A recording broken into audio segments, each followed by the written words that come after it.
Dans l'épisode d'aujourd'hui, on vous plonge dans l'univers des jumeaux, mais cette fois-ci en entrant plus profondément dans le vif du sujet de leur conception dans le ventre de la mère et de leur évolution intra- et extra-utérine.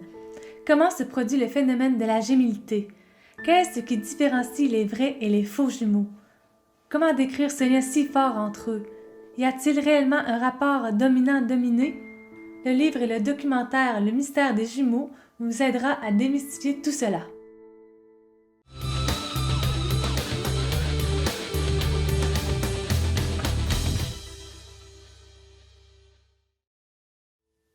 Bonjour tout le monde, bienvenue dans un nouvel épisode des jumelles Mélie-Mélo. Moi c'est Mélie pour Mélissa et moi c'est Mélo pour Mélodie. Aujourd'hui, nous avons décidé de vous parler du livre Le mystère des jumeaux, écrit par Marie-Noëlle Imbert, qui s'inspire du documentaire du même nom de Nise Tavernier. Ces œuvres mêlent des témoignages de jumeaux et parents de jumeaux et retracent l'évolution de ces doubles à partir de leur conception.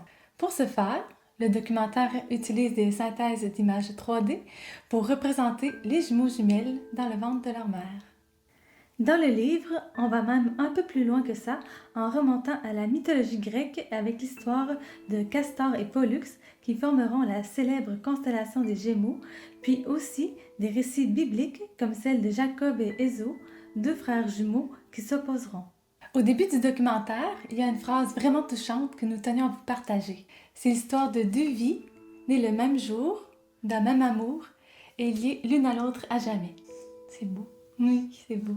On a aussi appris dans le livre et le documentaire que jumeaux signifie justement né le même jour et que pendant longtemps, jumeaux se disait Gémeaux pour le latin gemellus et qu'avec le temps, le E s'est doucement transformé en U pour former jumeaux.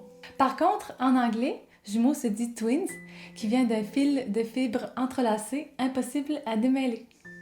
À l'époque, comme il n'y avait pas d'échographie, la naissance d'un deuxième ou d'un troisième bébé lors de l'accouchement crée toujours une grande surprise. Alors que certains voyaient ça comme un signe de fertilité, une chance ou une bonne récolte, certains voyaient ça comme un déséquilibre de la nature. Encore aujourd'hui, les jumeaux ne laissent personne indifférent. Ils attirent la curiosité, la fascination, l'amusement. Peut-être parce qu'ils ne représentent que 1% des naissances. Par contre, il faut aussi ajouter que le nombre de naissances de jumeaux augmente beaucoup depuis quelques années parce que les femmes décident d'avoir des enfants plus tard. L'âge idéal pour avoir des jumeaux est de 37 ans parce que le taux de FSH, hormone qui stimule les follicules, augmente progressivement avec l'âge. Aussi, de nos jours, de plus en plus de femmes ont recours à la procréation assistée, dont l'insémination et la fécondation in vitro. Cette dernière consiste à implanter des ovules fécondés dans le corps de la femme dans l'espoir qu'ils se transforment en un petit bébé. Et parfois, il y a plus qu'un ovule qui se développe. Cette dernière méthode augmente donc beaucoup les chances d'avoir des jumeaux, des triplés.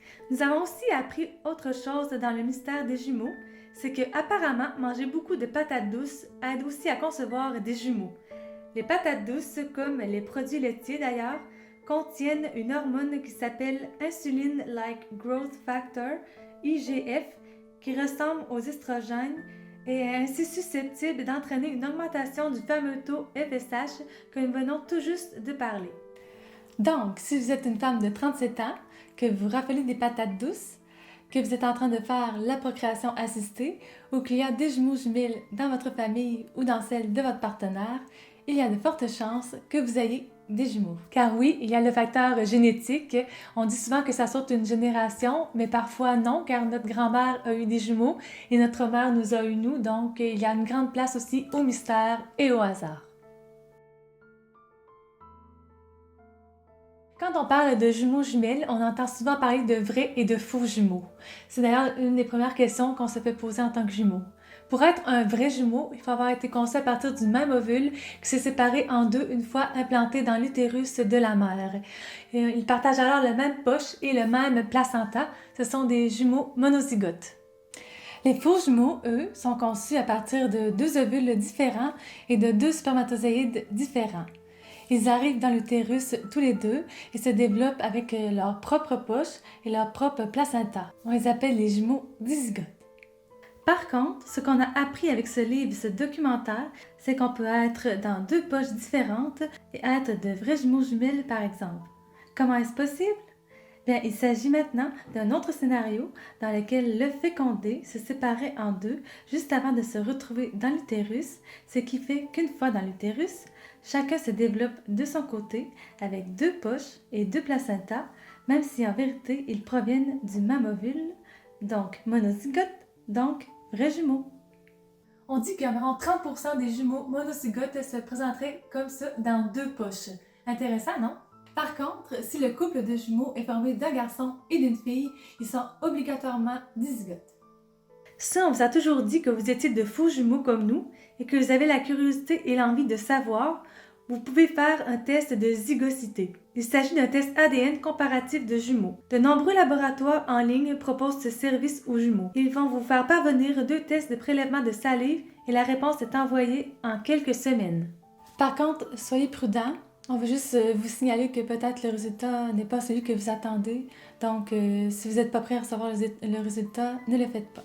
Et si les jumeaux jumelles qui sont intéressés à le faire, nous allons vous mettre les liens dans la description de cette vidéo pour faire le test. Mélie et moi sommes des jumelles dizygotes et nous sommes bien tentés de faire le test pour savoir si nous sommes oui ou non de vraies jumelles et de partager cette expérience avec vous dans une autre de nos capsules.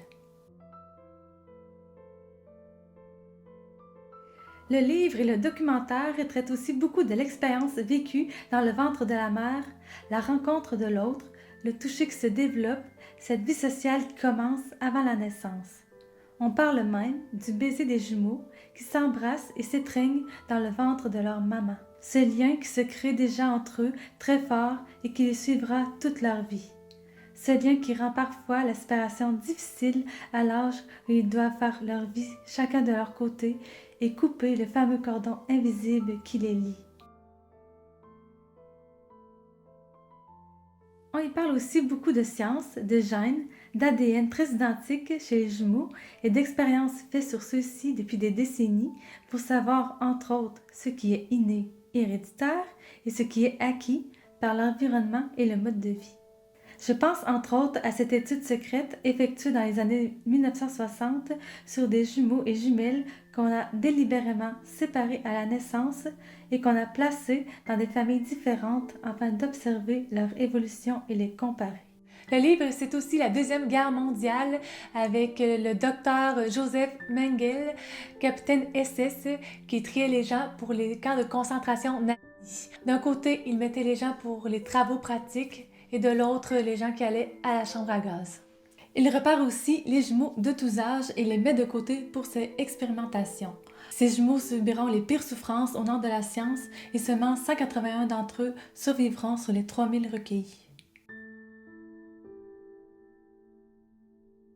Pendant des années, les chercheurs ont tenté de comprendre pourquoi certains jumeaux présentent un retard de langage ou même pourquoi certains d'entre eux développent même leur propre langage baptisé cryptophasie à partir des mots grecs crypto, caché et phasie, parole. Dans le mystère des jumeaux, on retrouve aussi de superbes témoignages touchants de jumeaux qui se rappellent avoir créé ce genre de langage afin que personne d'autre que leur double puisse les comprendre. Ces œuvres sont remplies d'histoires tantôt joyeuses comme celle des jumeaux Bob et Mike Bryan, le duo quasi imbattable de tennis, l'un droitier et l'autre gaucher. Tantôt tragiques avec celle de Audrey et Diane Plenay, les sœurs pianistes qui ont été foudroyées par la même maladie et qui ensemble se sont battues pour continuer et poursuivre leurs rêves. Et tantôt tristes avec le récit de Bertrand qui a perdu son jumeau peu après leur 30e anniversaire. Pour la question dominant et dominé qu'on se fait également souvent poser, la réponse des jumeaux jumelles interrogés ressemble beaucoup à la nôtre. Oui, il y a toujours un des deux qui a un caractère plus fort et qui est plus actif que l'autre, ce qui laisse l'impression qu'il est le dominant, mais les rôles peuvent facilement s'inverser selon certaines situations. Dans notre cas, à Mélo et moi, je dirais que c'est plus souvent moi qui est dominante et qui a un caractère un peu plus fort. On a aussi longtemps suggéré aux parents d'appeler les jumeaux par leur nom et non les garçons, les filles ou encore jumeaux jumelles afin de les aider à se développer individuellement. On conseille aussi de ne pas les habiller pareil et de ne pas les faire dormir dans le même lit trop longtemps. Personnellement, Mélie et moi avons longtemps dormi dans le même lit. Notre mère nous a souvent habillés pareil, mais de couleurs différentes quand nous étions petites. Et on se fait souvent appeler les jumelles. personnellement, ça ne me dérange pas, mais certaines personnes peuvent s'en accommoder. Et je comprends que ça peut être difficile pour les parents de prendre la décision de oui ou non les habiller de façon similaire, mais je crois qu'il faut quand même garder à l'esprit qu'il est important de leur faire savoir que même s'ils se ressemblent beaucoup, ils restent deux personnes bien différentes. Vous nous direz ce que vous en pensez dans les commentaires et inscrivez Mystère des jumeaux si vous avez suivi la vidéo jusqu'au bout. Aussi, nous allons mettre dans la description également les liens vers les fabuleuses histoires d'aujourd'hui et vers le documentaire Le Mystère des jumeaux gratuit sur YouTube. Le livre est aussi beaucoup plus poussé que notre vidéo, est super intéressant. Alors, on vous suggère de vous le procurer et de le lire à votre rythme. Et comme d'habitude, n'oubliez pas le pouce bleu, de vous abonner à notre chaîne et d'activer la cloche de notification et aussi de nous suivre sur nos réseaux sociaux. On se voit dans une prochaine vidéo. Bye!